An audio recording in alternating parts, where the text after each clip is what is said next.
அனைவருக்கும் வணக்கம். Dead paper 1 paper 2 தேர்வு எழுதும் மாணவர்களுக்கு இந்த பதிவு. டெட் பேப்பர் 1 பேப்பர் 2 தேர்வு வருமா வராதா அப்படின்னு பல மாணவர்கள் ஃபோனில் தொடர்ந்து கேட்ட வண்ணம் உள்ளனர். டெட்டை பொறுத்த வரைக்கும் சென்ற ஆண்டே கால்ஃபர் விடுறதுக்கு ஷெட்யூல் கொடுத்துருந்தாங்க. பட் ஆனால் வரல. பட் இந்த ஆண்டு கண்டிப்பாக கொடுத்தே தீருவாங்க. டெட் கால்ஃபர் வரும். வருமா வராதா அப்படின்ற கேள்விக்கு வரும் என்பதே பதில். கண்டிப்பாக பாருங்கள். ஏன்னா போன வருஷம் கண்டக்ட் பண்ண வேண்டியது நம்ம நவம்பர் டிசம்பர்லையாவது கடைசியில் விடுவாங்களா அப்படின்னு எதிர்பார்த்தோம். ஏன்னா அந்த டெட்டு பாஸ் பண்ணவங்களுக்கு பிடிபிஆர்டி தேர்வும் எஸ்ஜிடி தேர்வும் நடத்தி அதுக்கான ரிசல்ட் போட்டு போஸ்டிங் போடாதனால அடுத்து வைக்கிற டெட்டை அப்படியே நிறுத்திட்டாங்க. இதுதான் உண்மையான செய்தி. ஆனால் இந்த ஆண்டு டெட்டு பிடிபி பாஸ் பண்ண மாணவர்கள் பேப்பர் 2 பாஸ் பண்ணி பிடிபிஆர்டி எழுதுனவங்களுக்கு போஸ்டிங் போட்டுருவாங்க. எஸ்ஜிடி எழுதுனவங்களுக்கு போஸ்டிங் போட்டுருவாங்க. ரெண்டும் போட்ட பிறகு டெட் எக்ஸாம் கண்டிப்பாக வைப்பாங்க. டெட் பாஸ் பண்ணவங்களுக்கு, ஏன்னா இப்போ பட்டதாரி ஆசிரியர்களுக்கு வேக்கண்ட் இந்த பட்ஜெட் கூட்டத்தொடரில் சொல்லியிருக்காங்க. அப்படி இருக்கும் பொழுது அந்த பட்டதாரி தேர்வு வைப்பதற்கு முன்பே இந்த டெட் தேர்வு கண்டிப்பாக வரும். அதனால் டெட் தேர்வுக்கு படிக்கக்கூடிய மாணவர்கள் நீங்கள் படிக்க ஆரம்பிக்கலாம். இன்னொரு இது என்னென்னா, டிஎன்பிஎஸ்சி குரூப் 4 எக்ஸாமு இந்த வர 25/4/2025 ஏப்ரலில் வரப்போகுது.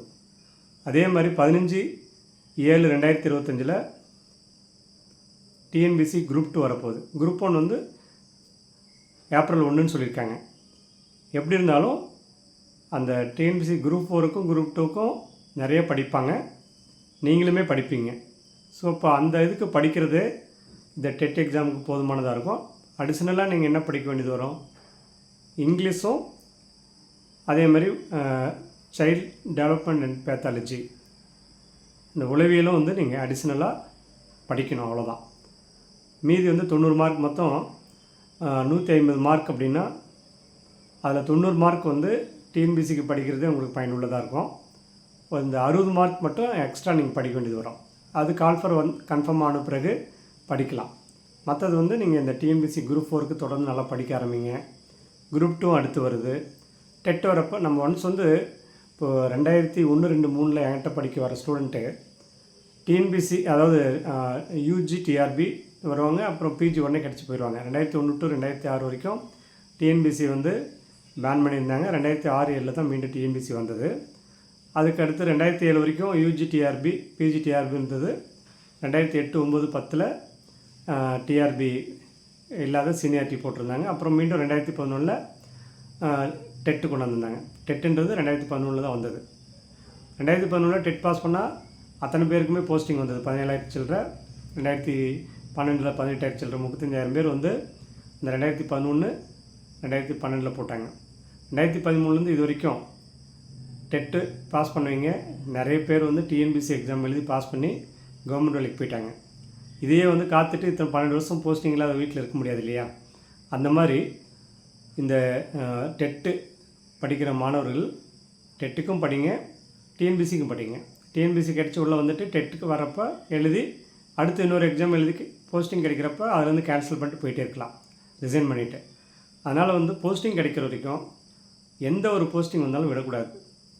நம்ம கல்வி தகுதி என்னென்ன தேர்வுக்கெல்லாம் நம்மளுடைய கல்வி தகுதி பொருந்துன்னு பார்த்துட்டு ஏதோ ஒரு வேலை, கவர்மெண்ட் வேலை அப்படின்னு கிடச்சி உள்ளே போயிட்டு அதில் இருந்துக்கிட்டு அடுத்து நமக்கு இந்த வேலை தான் நமக்கு வேணுன்றதை நம்ம கிடைக்கிறப்ப மாற்றிட்டு போயிட்டே இருக்கலாம்.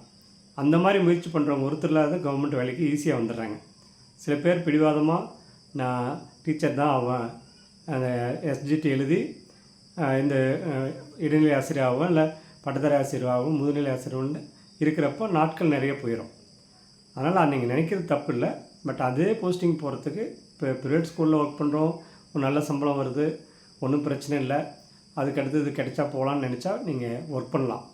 அப்படி இல்லாத நம்ம வீட்டில் இருக்கோம், நேரம் நிறையவே இருக்குது, நம்ம ஏதாவது ஒரு வேலைக்கு போகணுன்னு நினைக்கிறப்ப ஃபஸ்ட்டு கிடைக்கிற வேலைக்கு கிடச்சி கவர்மெண்ட் செக்யூர் லைஃப் உள்ளே போயிட்டு அதில் இருந்துக்கிட்டே டெட் எக்ஸாம்லாம் எழுதி பாஸ் பண்ண பிறகு அடுத்தது இன்னொரு நியமன தேர்வு இருக்குது, அது பாஸ் பண்ண பிறகு போஸ்டிங் உள்ளே போகணும். அந்த முறை கொண்டாந்துருக்கிறதுனால இப்போது டெட் வருமா வராதான்னா கண்டிப்பாக இந்த 2025 வரும். அதுக்கு நீங்கள் பாருங்கள். ஏன்னா வந்து இந்த எஸ்ஜிடியும் இடைநிலை ஆசிரியர் தேர்வுக்கான ஆன்சருக்கு வெளியிட்டு அதுக்கான போஸ்டிங் போட்டுருவாங்க வெரிஃபிகேஷன் பண்ணி. ஏற்கனவே பிடிபிஆர்டி கேஸ்லாம் வந்து இப்போ கேன்சல் ஆகி இந்த போஸ்டிங் போடுறதுக்கு எந்த ஒரு நிபந்தனை இல்லைன்னு சொல்லிட்டாங்க. ஸோ அதனால் வந்து பார்த்திங்கன்னா முழுமையாக வந்து இந்த ஆண்டு வந்து இந்த போஸ்டிங்லாம் போட்டு அடுத்த கால்ஃபரை விட்டுருவாங்க. அந்த கால்ஃபரை விடுறதுக்கு முன்னாடி இந்த டெட் எக்ஸாம் வச்சுருவாங்க. அதனால் நீங்கள் தொடர்ந்து நல்லா படிங்க, ஹார்ட் ஒர்க் பண்ணுங்கள். இந்த எக்ஸாம் வரும் அப்படின்ற கான்ஃபிடென்ட்டாக படிங்க. டெட்டுக்கும் இல்லாத இப்போ டிஎன்பிசியும் இப்போ அதுக்கு முன்னாடி வருது, அதுக்கும் முயற்சி பண்ணுங்கள்.